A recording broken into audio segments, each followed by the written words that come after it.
Céline Scavenec.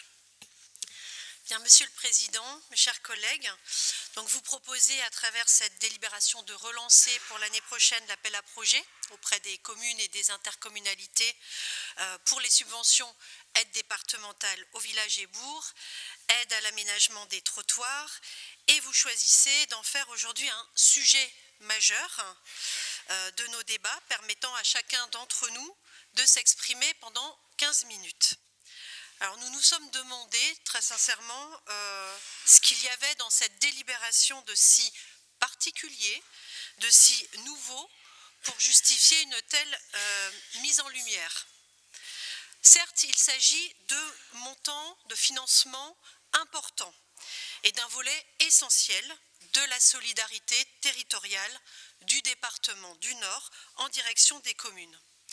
Cependant, il y a à notre ordre du jour de ce conseil-ci un enjeu moindre parce que les projets qui bénéficient de financements les plus importants, les projets territoriaux structurants, comme ça a été dit tout à l'heure, ne sont pas directement concernés par cet appel à projet puisqu'il s'agit d'un appel à projet bisannuel et nous avons déjà voté il y a 6 mois la catégorie intérêt 2024 de ce qui sera financé en 2024. Donc on est sur une forme d'actualisation, comme Monsieur le Vice-président l'a indiqué. Qu'y a-t-il donc de véritablement nouveau dans cet appel à projet pour 2024 ? Alors en cherchant à répondre à cette question, j'ai repensé à l'intervention de Madame la ministre, Madame Dominique Faure, ministre des collectivités locales et de la ruralité, lors du dernier congrès des maires du Nord, le 17 octobre. Vous étiez à ses côtés, en tribune, Monsieur le Président, et vous sembliez approuver ses propos. Donc je vous propose d'en rappeler les points saillants, puisqu'il m'est donné 15 minutes pour dire des choses intéressantes. Madame la ministre a notamment rappelé les axes prioritaires du plan France Ruralité. Il s'agit donc de soutenir les villages dans la conception de leurs projets avec le nouveau programme d'ingénierie Village d'avenir, ce qui répond effectivement à un besoin que nous avons très souvent rappelé, le manque d'ingénierie au service des maires ruraux. Deuxièmement, il s'agit dans le plan France Ruralité, on propose de rémunérer et reconnaître la contribution des territoires ruraux à la transition écologique. Et ça, c'est important parce qu'enfin, on reconnaît qu'il faudrait récompenser la préservation de l'environnement plutôt que sa destruction. C'est ce qu'on appelle la reconnaissance des aménités rurales. Et puis, ce plan propose aussi de pérenniser, transformer les zones de revitalisation rurale et apporter des solutions simples et concrètes aux besoins du quotidien. Alors on peut s'y attarder un moment parce qu'il y a plein de choses véritablement intéressantes qui ont été rappelées lors de cette réunion en octobre. Depuis, le plan France Ruralité a été précisé, les mesures sont détaillées ainsi que les montants alloués pour les projets. Il est question notamment de mobilité en zone rurale, d'équipements culturels, de bibliothèques, dans les territoires, et ça c'est souligné, c'est intéressant, entre les territoires entre l'urbain et le rural, c'est précisément, je pense, une situation qu'on retrouve très souvent dans le Nord.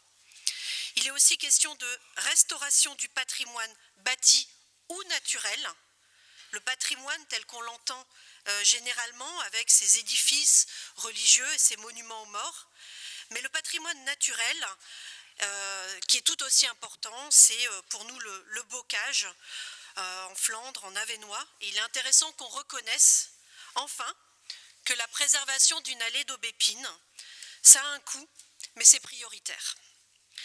Dernier exemple, et ce qui me semble très intéressant à relever dans le plan France Ruralité, c'est tout ce qui concerne les lieux de convivialité. Recréer, rénover les cafés dans les villages ruraux, les cafés et les commerces ruraux. Donc à l'heure où a été rédigée cette délibération qui nous est présentée au vote aujourd'hui, et au moment où est lancé cet appel à projet, ADVB, PTS, aide trottoir, etc., nous savons, enfin à peu près, en tout cas on en sait plus sur ce que l'État soutiendra ou pas, permettra ou pas. Or, la délibération, et ça nous a étonnés, n'y fait aucune référence. Cet appel à projet s'inscrit d'abord et avant tout dans la lignée d'une délibération de 2016. Et au fond, le message donné aux communes, eh bien, il est « rassurez-vous, on continue comme avant ».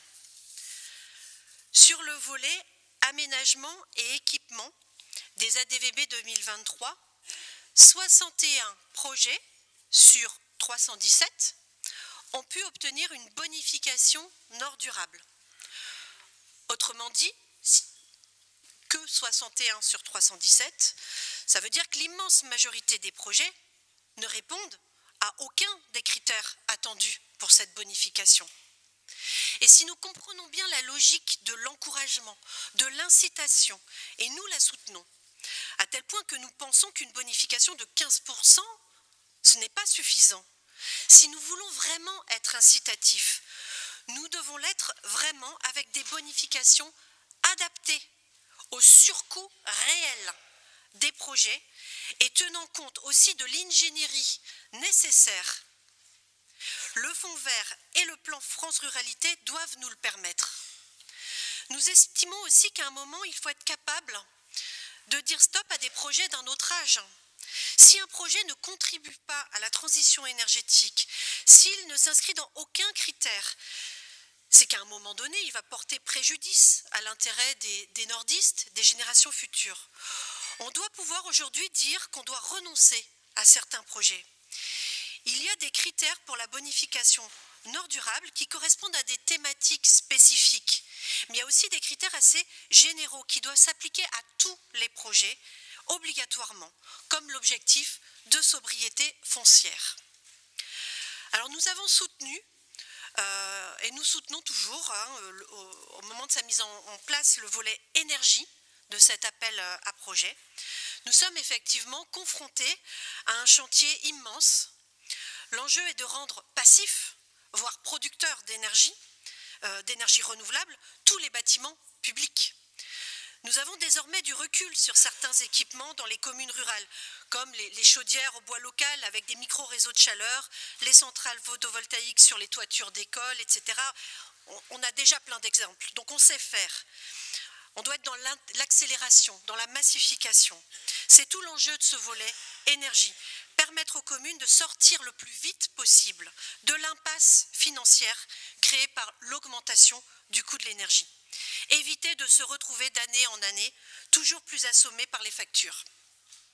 Alors pour certains bâtiments ou équipements communaux, les défis sont particulièrement complexes.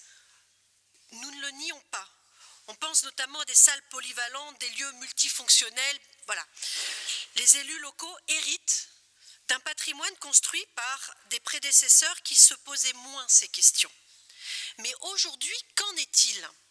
Êtes-vous certain, Monsieur le vice-président, qu'à travers la programmation 2023 des projets ADVB que nous avons votés en juin dernier, êtes-vous certain que tous les projets sont exemplaires sur le plan énergétique et ne pèseront pas trop lourd dans le budget de fonctionnement des prochaines années? Nous avons proposé l'an dernier d'identifier un volet ADVB spécifique sur le changement climatique. De nombreuses communes du Nord ont été touchées par les inondations exceptionnelles de ces derniers mois, au point que nous allons une opération spécifique d'aide à ces communes. Les tempêtes, les sécheresses, les inondations, les incendies, le retrait-gonflement des argiles causant des fissures aux bâtiments, les coulées de terre. Il ne s'agit pas là de calamités naturelles, mais bien des conséquences d'un dérèglement climatique qui s'emballe et produit de manière plus récurrente des événements climatiques exceptionnels. Il faut s'y préparer, il faut s'y adapter, se donner les moyens de les atténuer quand c'est possible. Mon collègue Jean-Claude Dulieu, qui a parlé à l'instant, a complètement raison. Je ne peux que m'associer à sa brillante démonstration. Une grande partie des conséquences du changement climatique est liée au cycle de l'eau. En permettant au maximum au territoire de retrouver une gestion naturelle du cycle de l'eau, on peut se protéger. Cela passe par la sobriété foncière, la protection du bocage, des pratiques culturelles respectueuses des milieux, la renaturation, la végétalisation adaptée, le choix des matériaux, etc.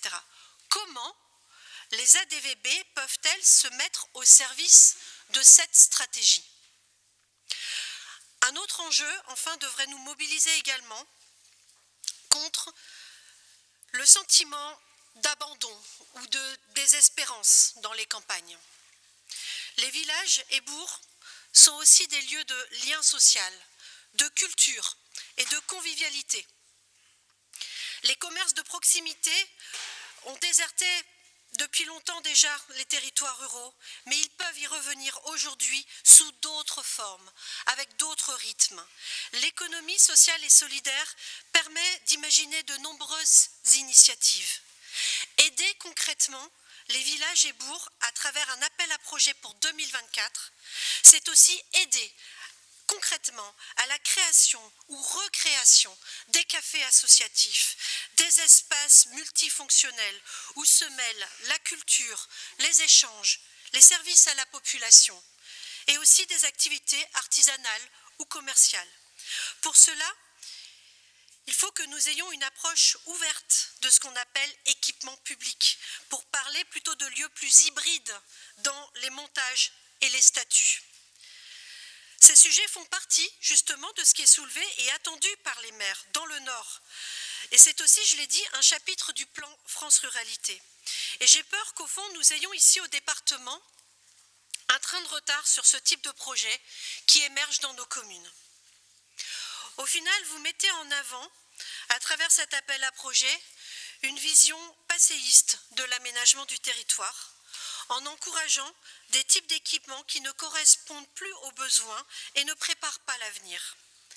Les communes veulent s'adapter et aller de l'avant. Il faut les aider à monter des projets innovants et durables. C'est pourquoi le groupe écologiste propose une augmentation du pourcentage de la bonification non durable pour qu'elle soit véritablement incitative. Deuxièmement, un volet adaptation au changement climatique, comme le volet énergie, pour mieux cibler les investissements du département.